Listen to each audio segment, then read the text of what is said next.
Is my voice, am I projecting enough for folks? No. Not okay.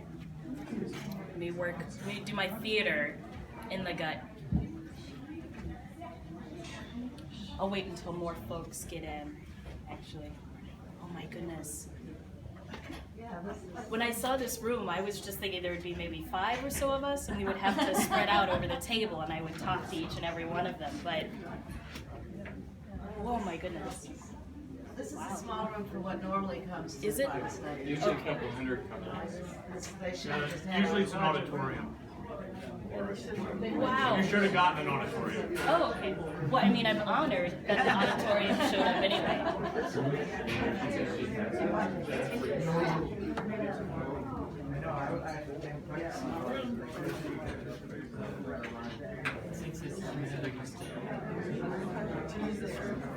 Friends, could we begin to gather in silence as we put ourselves together, please?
Will be available online. I'm the one who's taping it for that.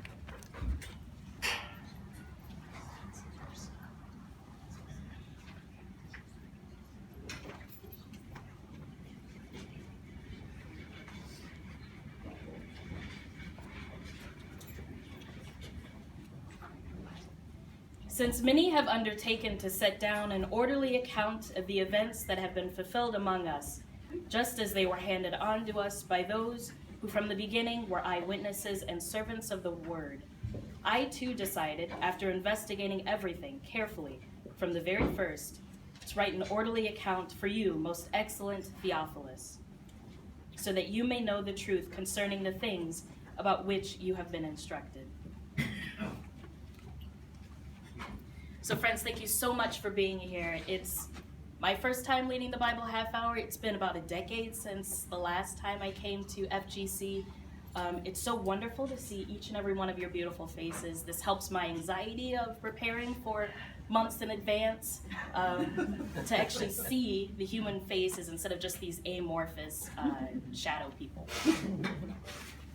So I started with an introduction. I think Luke does a unique job of introducing why he's writing this gospel. I think John starts with, in the beginning there was the Word. Mark pretty much goes in for the kill, saying this is the gospel of Jesus Christ.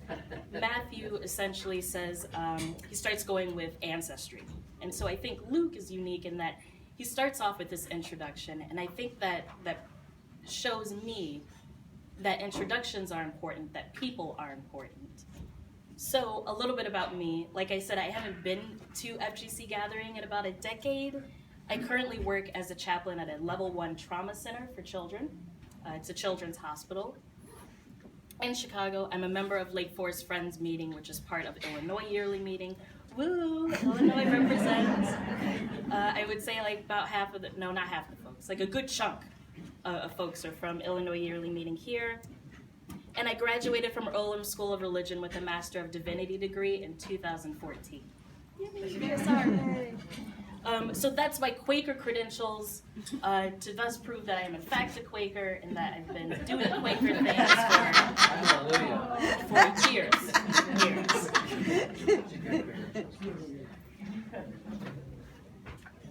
So I had the gift of going to the Friends of Color pre-gathering retreat, and one of the things that we had talked about, we established these ground rules, and it was beautiful in that one of the ground rules was to ask clarifying questions before responding. And I really like that because it ensures that I don't assume that I know exactly the question that you're asking. And so when I was asked to present here, the Bible half hour, and I heard the theme of peace in our hearts, justice in our world, I thought, that's cute, I can get on board with that. I love peace and I love justice as a Quaker. And then I prayed a bit more and thought a bit more about it, and some questions came up for me that I don't necessarily have answers for, but I wanted to share it with you so that we can labor together, possibly throughout the week if you're able to make it during the week. And some of the questions are, what is peace? When we speak of peace in our hearts, there's an implied us. So who is the us that we're talking about? How do you gauge justice? How important is the impetus towards justice? And which worlds are we talking about? I know I personally navigate a variety of different communities, and so when I talk about justice in those communities, it might be very different from one community to the next. So I am very much a nerdy person. I was a very nerdy child. Before we had internet, I just looked at the encyclopedia a great deal and the dictionary, and so I thought that the great place to start when I was asking myself, what is peace, is to go to the dictionary. And so I looked at Merriam-Webster and the Oxford dictionaries, and they were able to agree on 3 areas of defining what peace is. They described it as a state of tranquility or quiet, interpersonal harmony, and the absence of war. And I think Merriam-Webster is probably going to be my favorite dictionary. If Google, for whatever reason, just collapses, then I'll go back to like hardcore dictionaries, and I think Merriam-Webster will be my go-to place because they keep throwing in these things that really threw me through a loop. Freedom from disquieting or oppressive thoughts or emotions. Freedom from disquieting or oppressive thoughts or emotions. Okay, I guess I can get on board with that. So I looked at justice, looked at the same 2 dictionaries. They agreed the administration of law, fairness. They also mentioned equality sometimes. Then Merriam-Webster, again, coming in with like that curveball, conformity to truth, fact, or reason. And I would argue that these 3 things, as much as we would like to think that they are objective, they are not, because they depend on situations. What was reasonable 20 or so years ago might not be reasonable today. What people took for granted, what was truth, say 200 years ago, we might very much question today. So, drum roll, these are the books that we'll be looking at. We'll be looking at the Gospel of Luke and the Acts of the Apostle. These paintings are some of my favorite paintings. They're from El Greco. And I think I like El Greco because he makes everybody look very sickly. I think that speaks to like my spirituality, and I think I also really appreciate the painting on the side because he actually includes Mary. A lot of paintings, when they look at the Pentecost, Mary is not part of that dynamic. And she's central too. And she is central, yeah. So there are a variety of reasons why I really like Luke and Acts. The questions that I've come up with as a friend in this day and age is where's my allegiance? Am I an American first? Am I a Quaker second? What does it mean to be a Quaker in this particular time and place? And there are just so many unique parts about Luke. One of them being that much of the aim of the gospel is to demonstrate that Christians were not a threat to the Pax Romana. We'll get more into that Latin term in the next slide, but that's there now. Another reason I really enjoy it is that the Holy Spirit is an integral character, almost as integral, I would argue, as Jesus. The work of the Holy Spirit is seen throughout the Gospel of Luke, is manifested in Jesus. It's the indwelling, the outbreaking of the Holy Spirit, and continues through the Acts of the Apostles. In seminary, we have learned about this fancy term of Christology, and so it's usually who the person or role of Jesus as Christ is in each gospel. And in Luke, he's identified as a prophet, an ethical teacher, a Messiah, and more than any other gospel, he is considered Lord. He said Lord a great deal. And I think that's a very subversive act in that Luke has to wrestle a great deal with being in Rome and being very much a Hellenized person and being a part of this community that is so subversive, so revolutionary. Also, to no one's surprise, my ultimate favorite reason for liking this gospel is that it's filled with social concerns. Women play a really big role. The poor, the sick, children, everybody is in this gospel, and everybody is a focus. So the Pax Romana, I showed this presentation to a colleague of mine, and she had said, "You're gonna have to break down this word because most people don't know Latin, and you're gonna have to explain why this is important at all to Luke." And so Pax Romana is Latin for Roman peace or peace of Rome, and it was coined by a historian, Edward Gibbon, an Englishman, in the late 18th century. It refers to a period of relative peace for about 200 years. So 27 BC to about 180 AD. Does anybody notice anything about those times? I don't want to assume. Can somebody point out what's interesting about those times while I take a sip of water? Peace for Rome, not peace for What was that? I was going to say it was peace for Rome and not peace for anybody else, but it's Jesus' time Mm-hmm. and the early Christianity. And it was not peaceful in Palestine where Jesus Yeah, was. exactly. It's like a ventriloquy act. I just drink. I'm really proud of myself. Proud of us. And so I found this really interesting article that talks a great deal, well, enough, about what Pax Romana is and exactly what was brought up of, for what some folks are peaceful, for other folks it's very disastrous. It's very unpeaceful. It's violent. And the quote from here is, "Peace in Rome meant a strong professional army stationed mostly away from the heart of the empire, and instead at the roughly 6,000 miles of frontiers of imperial frontier." And so when we as friends talk about peace, does that mean that someone else has to suffer for that peace? And what happens when we have to suffer for that peace? What does suffering look like? So, are there any millennials in the room?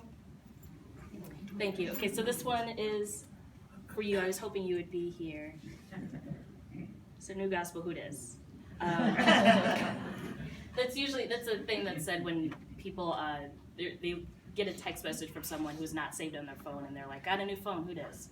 Usually that means they don't want to talk to that person. But I want to talk to Luke, and so I think when the thing that we had talked about introductions is that as important as it is to not confuse the messenger with the message, sometimes the messenger plays a role in that message.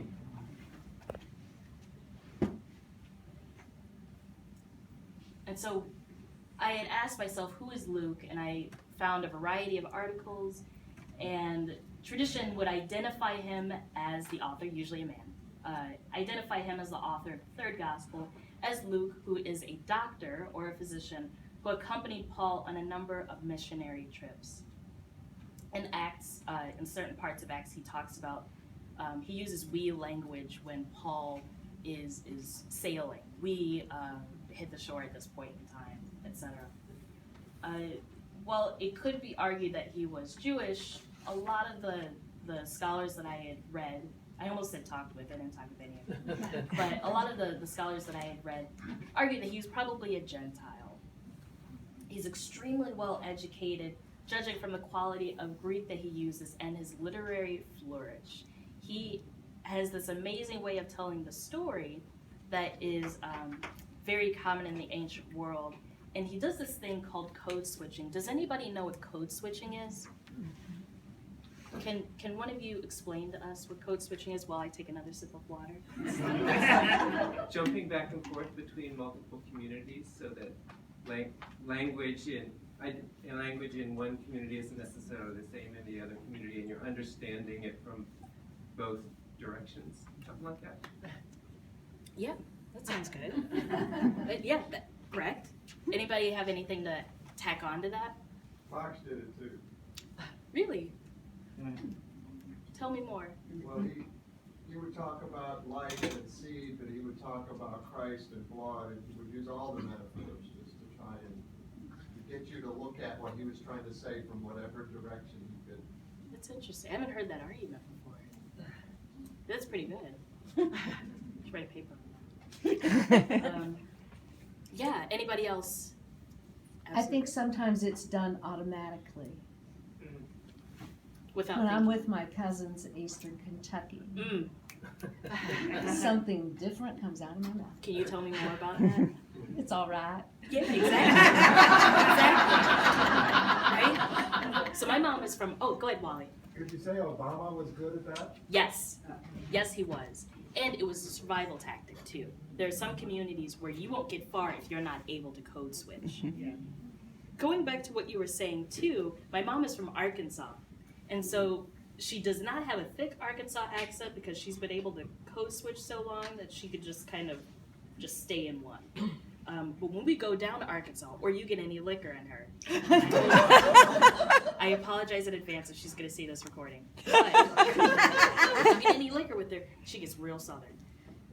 Like, and it's like nothing I've ever seen before. And I think we all code switch too. There are particular times when we're in formal settings. There are certain things that we're able to say, how we present to ourselves when we're with children, we code switch with children, versus when we're talking with adults. I think going back to Obama, he was very good at code switching, and there are certain communities, and I can only speak for the communities in which I inhabit, as an African American woman, it has been imperative for me to learn how to code switch. Because otherwise because of how stereotypes are, I would be perceived even more so as stupid or as incompetent. I think competency is a big thing. So I code switch in the hospital a great deal. If I'm working with Black families, I'll say, how are y'all doing? You doing okay? Yeah. Could you just speak up a little? Sure, absolutely. I know it's a peg. We don't have a lot of acoustics in here. So I could say that as a chaplain in the hospital, when I'm working with Black families, I will say, how are y'all doing? I will use y'all deliberately. But if I'm talking to particular other families where y'all isn't important, I'll say, how are you guys doing? But you notice the intonation changed a bit more, and it's still being authentic to an extent, but it's to build that bridge. And so Luke was able to do that even in this long, like 2-volume narrative. When Luke he speaks Greek throughout, but he speaks a very Semitic Greek. When he starts talking about the infancy narratives, when he starts talking about Moses and the like, it's a very particular dialect of Greek that he uses. Did that make sense to everybody? Okay. And so I would have, at this point, shown a video that would have touched on Obama's ability to code switch. The issue with that video is that it showed violence against Black and brown bodies. That is something that I will not put in any of my presentations. At this point, I think it is an act, it could be considered an act of violence, and we'll go more throughout the week in using Black and brown bodies. That is my timer to let me know that we have 10 minutes. But I will not use Black and brown bodies to make a point. Dead Black and brown bodies to make a point. that is an act of violence for me. So what I will leave you with is a query. We talked about code switching. I talked with some young adult friends who, during their pre-gathering, they had talked about identity a great deal. I'm presuming that today during introductions, during our workshops, we will introduce ourselves, we will talk about things that are important to our identities. So the query that I leave you all with today is, how does your background or culture influence your approach to being a friend?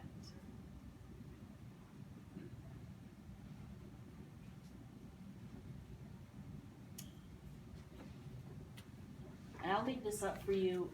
We can take some time to ponder that a bit more. I know it took some time for folks to get in because I had not anticipated that this would have been so well attended. I had not anticipated that this would have been so well attended. I'm usually better at projecting, but I'm not used. I should have gotten a mic. I guess I should have. Maybe we'll work on that. I will work on that. But are there any questions right now? This is going to be a light day compared to the rest of the week because we are just tiptoeing into Luke and Acts and some of the conversations that I'll bring up throughout the week. Yes? I can't read your name tag from here and I don't know you. Would you? You are absolutely right. I just went in and was just like, you know me. Let's go. Let's go. Who dis? Exactly, who dis? The entire time. Yes. My name is Jessica Easter. Thank you. Yes. Jessica Easter. Easter, like the holiday. I did not plan that. That's all family. Yeah. And going back to code switching too, something that I realized I did, and it wasn't until I'd gotten here that I realized that I did it, was the About Me section not only didn't include my name, it just included all of the Quaker identity things. It didn't talk about my family, which is a military family. I'm the only one who's not been or has served in the military. So the military, I have an interesting relationship with the military-industrial complex. It doesn't talk about the fact that I was raised by a single mother. I'm a sister. I've taken up weightlifting, so I guess I'm a weightlifter now. I haven't quite put on that identity yet. But there are all these other facets of me, but because of the audience in which I'm speaking to, let's just stick to Quaker things. So I think that I would say that is an example of my code switching. Sure. Can you say some more about what is a Gentile? Gentile, yeah. Because it seems like a phrase that wouldn't, well, I don't know. The Jew and the Roman,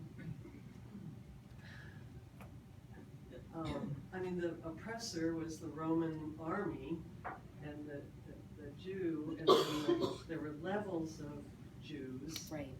But what's a Gentile? So a Gentile, back in that day. Yeah, because Gentile today is something. You're right. Different. Yeah, Gentile, I would say back then was anyone who was not Jewish, not converted. But what were they?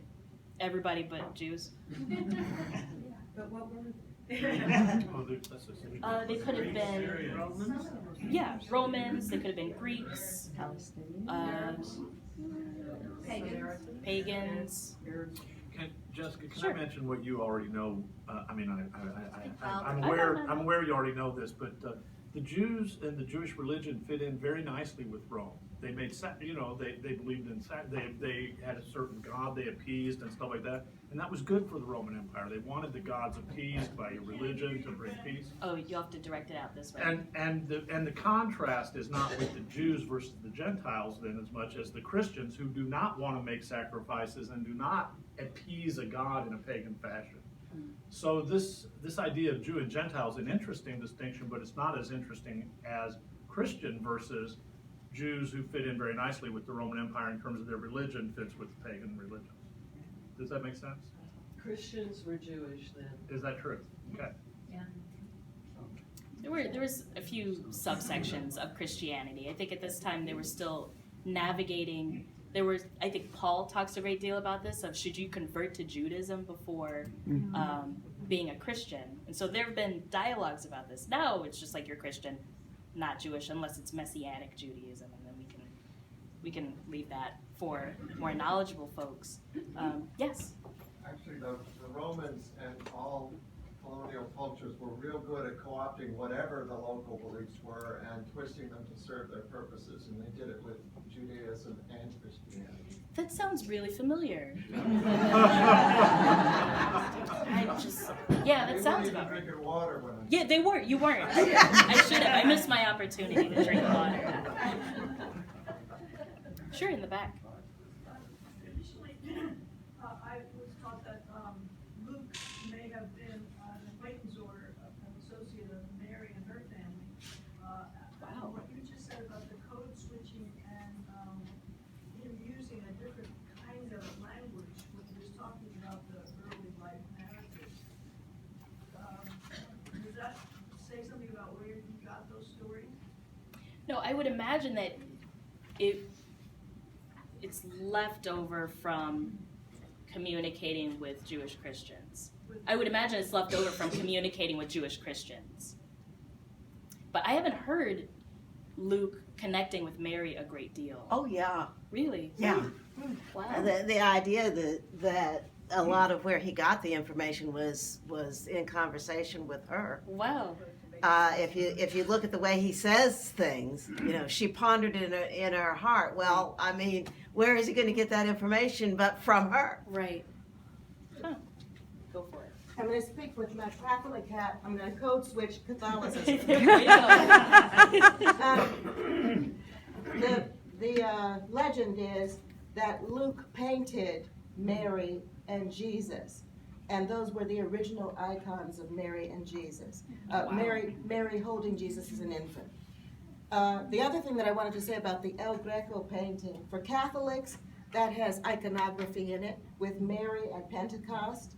Mary has at least three identities for Catholics.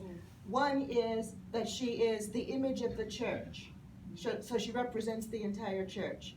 One is that she's the ideal disciple, the ideal human being, so she has to be there present at Pentecost. And one is that she is the mother of all of us, so our mother is at Pentecost. Thank you. Yes? Before we get too excited about the Pax Romana, the Roman peace, we should remember a quotation from the time regarding the Romans. They make a desert and call it peace. Yeah. It's deep. Yes? Do you think Luke was written by Luke? And does that make a difference to you? I think in my work as a chaplain, the origins of stories feel less important to me.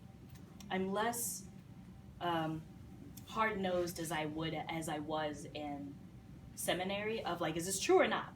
Like, otherwise, why am I wasting my time? But I think in working with families, the narratives that we tell ourselves and the meaning-making that we engage in over life, over a series of lifetimes, is much more important to me than whether Luke really wrote it or not. Do I think he did? Do we have any biblical scholars? Because I want to stay in my lane. And is Michael Burkle here? He is? Yeah. I'm going to withhold my ideas on it. Yes, Regina Renee. So time actually is over. Oh, thank you. Yes. If you're okay with this. I am so okay. I have an announcement for everybody, and please let me know if you cannot hear me now by raising your hand if you cannot hear me. So tomorrow, we will be in Herrick Chapel where we have opening worship. Okay. So that will help with sound, Great. space, and we need your help right now because there is a workshop in here. So if you have any of the chairs that were wheeled in, you can help by wheeling them back out, and Rebecca will help you with that. If you have any of the patio chairs, if you can help us through this side door, get the patio chairs back out. We look forward to seeing all of you and more tomorrow to continue this wonderful time together.